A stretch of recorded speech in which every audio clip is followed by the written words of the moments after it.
I'd like to call the meeting to order, and I'd like to welcome Mike Rushton from 6 News and Radio. We need approval for the agenda. So moved. Second. You all heard the motion. Are there any questions on the motion? No questions on the motion. Whether I need approval for the minutes, March 13th, 2024. So moved. Second. Hearing no errors or omissions, I declare the minutes as read. Number 4, Town Department reports, 4.1. Public Works, presented by Nick Curry. Thank you. The Public Works team completed the bottom pass of Mount Clutch, added gravel to the shoulder of the road on Sunset Avenue, compared to Salisbury, which is Dakota. Weekly garbage pickups. Nova Scotia Power had to repair a road pole on Water Street. 300 bags of cold patch were put around town. Weekly lift station checks. Repaired flood culverts around town, and salting and plowing is needed. And thank you, Nick, for your report. Any questions? No questions. I'll move on to 4.2, Fire Department, presented by Bruce Rustin, Fire Chief, and Kyle Purdy, Deputy Fire Chief. The fire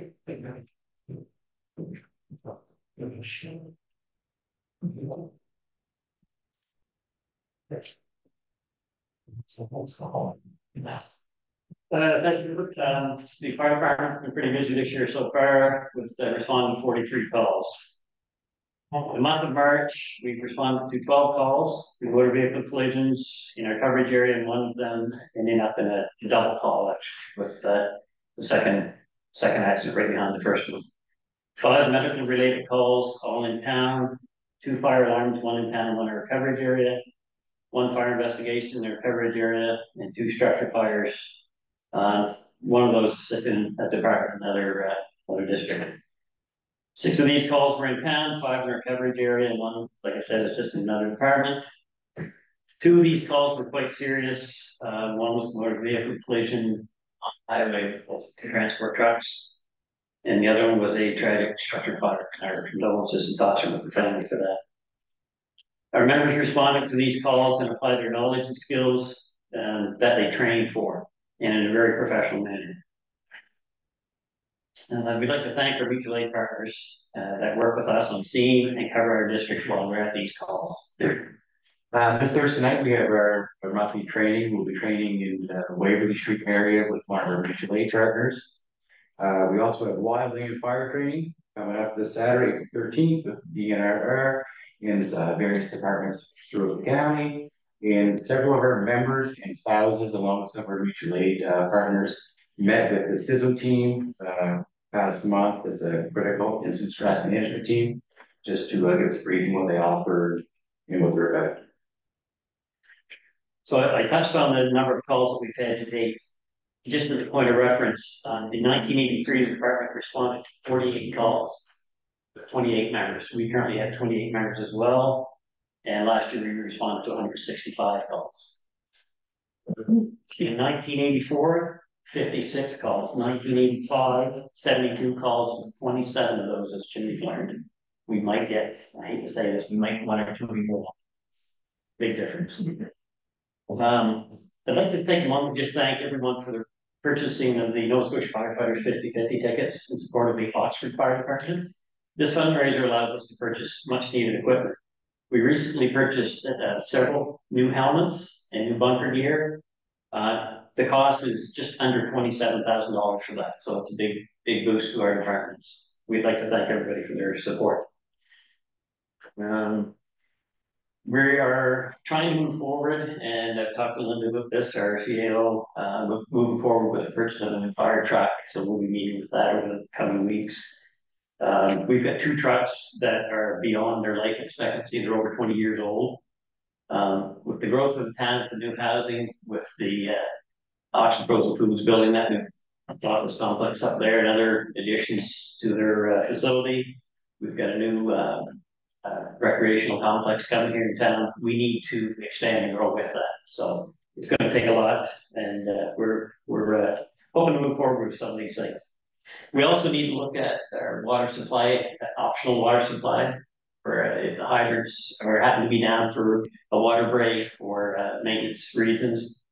So we're looking at various other areas that we can tie into the river, that sort of thing. So it's pretty much it for us. All right, Can I ask a question? sure. You mentioned back in '83, you only had 48 calls. When did you start going out for motor vehicle accidents and doing?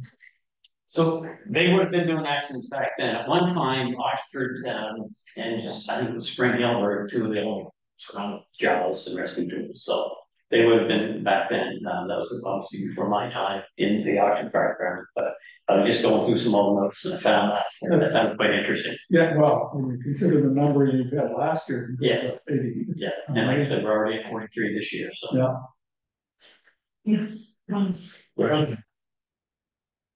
Well, we have a station here, but how often are they actually here as compared to when we used to have a local ambulance service? So they've changed the Oxford station or the Oxford base is supposed to be manned more, covered more. But even with that, we're getting calls where they'll page us out and the time we get on scene, they're telling us it's just 2, 3, 4 minutes away. So we are actually working with EHS drivers on some of them to possibly cut our number stats. Just like they had some of that. I had my problem. Yes. Ambulance had to come from Antigonish. Yes, There's no ambulance in the entire county of Cumberland. we are running into that at times, yes. Is the fire department allowed to transport someone? No, No. no.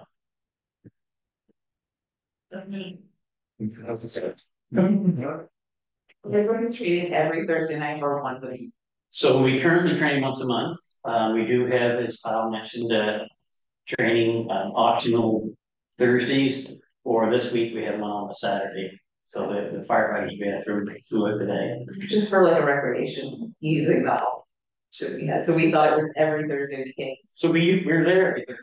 Oh, There's work nights, there's meeting Okay. nights, there's. so we big should meetings. stay away from Thursday nights. Yes. Okay, perfect. Bruce, let me ask you a question. You mentioned something about an alternate water service in case. Yes. Are you aware there's a dry hydrant down behind the township? Yes, I am. Okay. Yes. And the one that used to be over here across the bridge and, That's correct, yeah. the thing problem is there, like the top end got broke off. That's correct. I don't know if it's ever been repaired. Not that I'm aware of. But still, you just need that top that goes on it, you have another good spot. Yeah, I don't think there's a piece in the river anymore either. Oh, We really? stuck it out. Oh, Yeah, so those are things that we're exploring, the other ponds around, that's great as well. Are there any further questions for Deputy Chief Rushton or Chief Rushton, Deputy Chief Hurd? Okay. No other questions? I want to thank you very much for your report. Thank you. Like to go on with motion. Senator by Linda Clody, CAO. Thank you. We've done a lot of work on our water billing. It's our quarterly report that's being done right now, so the billing are being worked on. As well as we're preparing for the interim tax billings. Those are going to be going out here shortly as well. Cumberland County is responsible for the Spring Administrators Conference. So there's a lot of work, a lot of this work. They're collaboratively working together to put that together through virtual meetings right now. Accessibility, we're working on organizing all the different audits that have been done on our municipal buildings. So that's being worked on, as well as some heavy work's being done in the accounting department regarding financial reporting. So a lot of work there, working with the auditors and the province, trying to get all those mandated financial reports in. So that's what we have to report. All right, thank you. Any questions for Linda? If not, I'd like to thank you for your respective reports. We'd like to move on to 5.1, which is our council committee and board report presented by Amy. I'm going to present all of number 5. If you want me to just to go through each one, I would. It probably save us going back and forth. So the Accessibility Advisory Committee, we did have a meeting just before we had our council meeting there back in March. So just so everyone knows, we have a new chair. Joe's still with us, Joe McDonald. She's now our vice chair, past president, but we now have Danielle Laurie as the new chair for our Accessibility Committee. So we have that. The accessibility audits have been completed and organized. A lot of great work. We have a very good volunteer base on this committee, and we're so thankful for that. Everyone that took part, every little bit helped. So it was nice. So now we're working with the information, the data that they have collected, and they had to do a lot of this by scratch because we had nothing to work. So it took extra work. So now we have something to build on, and hopefully more of the flow.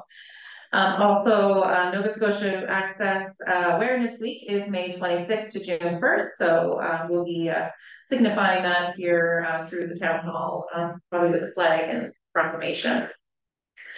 So moving on to the recreation report, I'd like to invite maybe Councillor McNutt to assist with that, where she's got her recreation commission. Yeah, Sure. You want to touch on that? So currently, if anyone looks on Facebook on our Recreation Commission, and I've shared it to a couple of the Oxford sites, we're looking for volunteers, volunteers. We're looking to celebrate volunteers. So if you'd like to send me your information on volunteers, we're going to spend next week celebrating our volunteers. So I do have a really good ones, so keep them coming. So that is Volunteer Week, April 14th to the 20th. And then the following week is Earth Week, April 21st to 28th. So we will also be doing like we've done in the past, asking people to clean up around the area, take pictures, send them to us, and we'll have a contest. We will have bags and gloves here at the town hall. So when they arrive, I will put that on the post when we start promoting Earth Week. During Earth Week, we're also going to do a spring craft at the I guess an Earth Week right at the arena. It's going to be April 23rd. More information I will post that when it gets closer. We're also looking to I guess participate or organize the long weekend in May yard sale. So that information will go out too. So whoever wants to have a yard sale, you'll send your information to me, and then I'll do the post to say this is the yard sale and a little bit. I think that's probably it for April and May. We've got a couple of things for June and July coming up, but we'll discuss that when it gets. Yes. Are there any questions for Councillor Whitner? Well, I thank you very much for your report. Move back to Linda. Thank you. If you will. Perfect. So we held a Communities in Bloom meeting here, and we had a few members attend the meeting, and it's also we have a councillor interested, Councillor Black, Stephen, said she would take part in this as well. Many ideas were shared, lots of great ideas, lots of talk on flower baskets. I can say about that. So we'll see if we can make something like that happen. We have another meeting planning to come soon. We're talking about some funding opportunities. I'm going to move towards 5.4 Source Water Protection Committee. We held our first meeting March 26th. And I tell you, it's hard to get all the experts at the table on the same date, same time. So I was quite happy that we finally had this meeting. So we're now at the step to build our committee. So we will be reaching out to those that have property close to the well fields area. And so to build our committee to involve them into this process as we go forward. Then we held a farmers market meeting. We do need some more people. So if you are interested in seeing farmers market here coming to Oxford, we expressed to reach out to me here at Town Hall. We'd love to talk with you. We're looking for vendors. We're looking for people to help put this together. Right now, we are also securing locations where these farmers market could be, but we also need to make sure we have interest for this. The Road Trails Act Review Committee held an event. We hosted a meeting over at the theater. It was a public information session. Talked about what it could look like, and we wanted people's input is all we were there for. We had a few experts at the table, so it was really nice to see, and we had about 50 people come out, so it was good. So we'll be meeting within the next couple of weeks. I think we have a date set, but I don't have it with me, but we'll be meeting soon to discuss the feedback from that meeting. The Oxford Capitol Theatre, we are at a point that we are going to need some heat in there. Not obviously for the summer, but we have time to get this together. We need a new furnace. The furnace has died officially. We are just getting by right now through these last cold few days. Also, heat pumps will need to be fixed up as well. We're going to need new, they need replaced.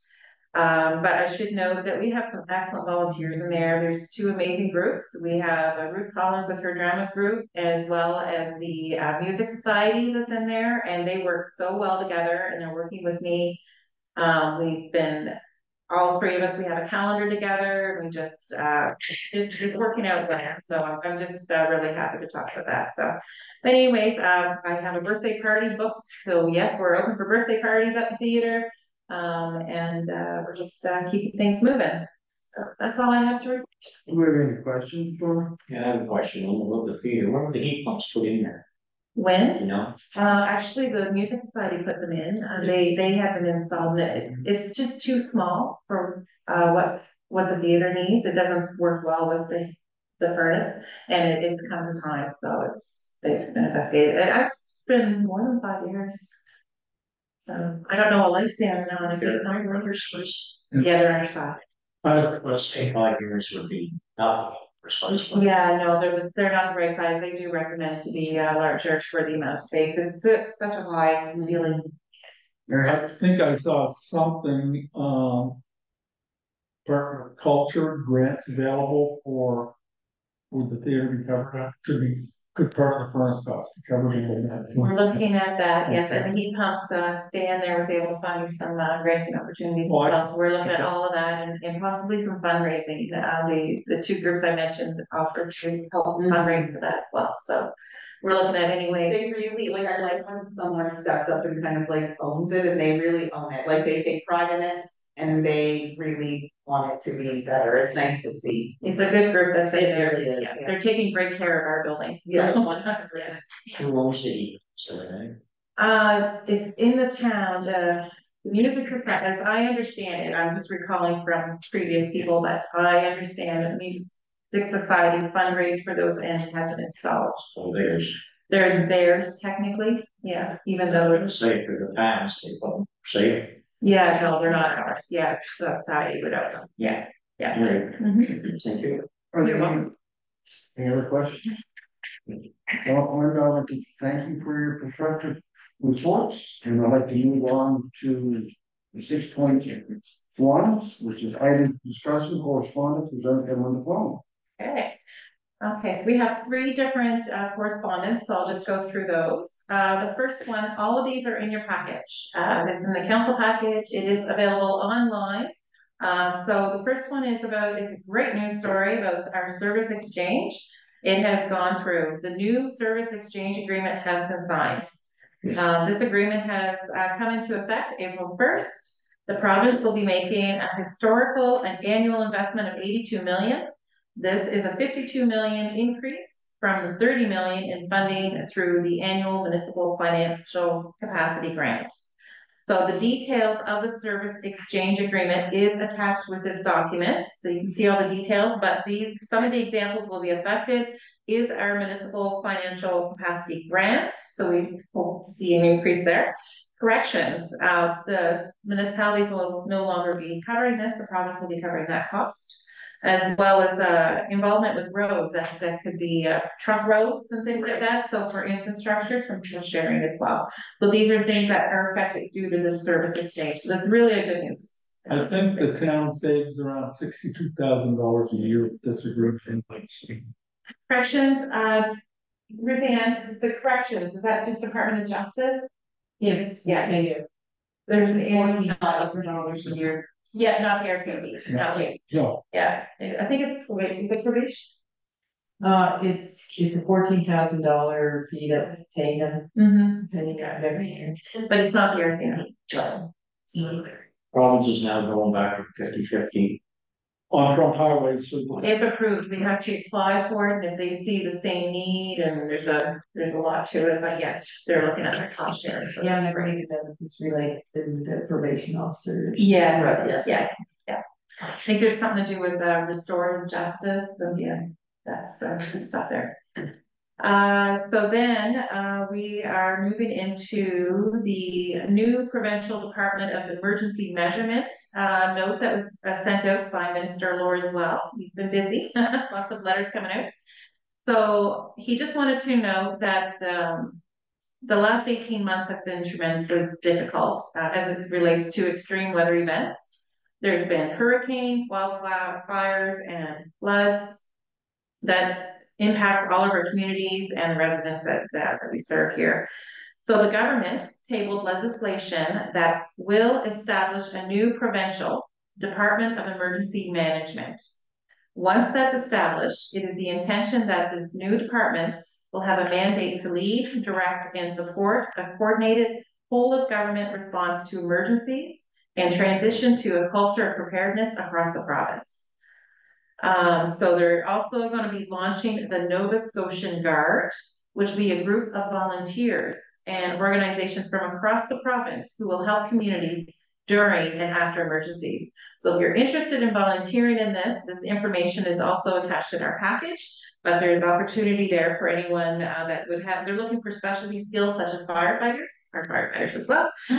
So it's skills like that, emergency coordination, maybe ground search and rescue. They have some skills there. Like there's so many skills out there. So it's something that if you want to take part in, this is coming up. So to take a look at that. And finally, my last correspondence I'm happy to report is a joint news release that was sent out.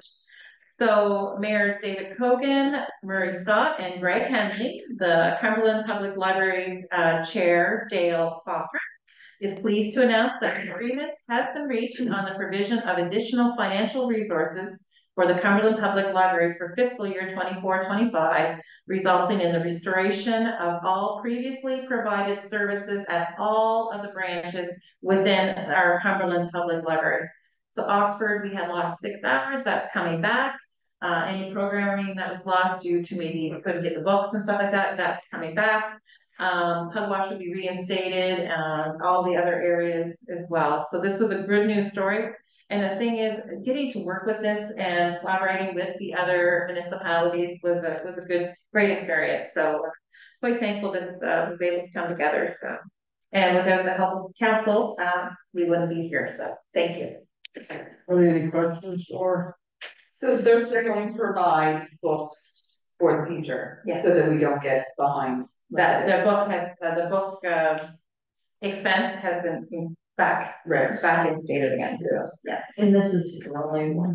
This is a 1-year bridge. We are going to explore Yes. deeper and to find efficiencies and ways how we get back on track. So, but we need to go forward right now. Well, thank you, Linda. Well, before I ask for adjournment, it's just a reminder to folks that we need your public input on the walk and wheelable Oxford study. There's a public information session organized for Wednesday, April 17, 6 p.m., located at the fire hall. Note the original plan was the theater, now moved to the fire hall. We need you to come out and share your experience walking and wheeling around the town of Oxford. Also, would tell us would improve the streets, sidewalks, trails for active travel. We want to hear from you.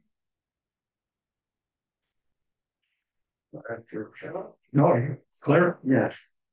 So ask if there's any further business to discuss. Hearing none, I declare this meeting closed. Thank you, guys.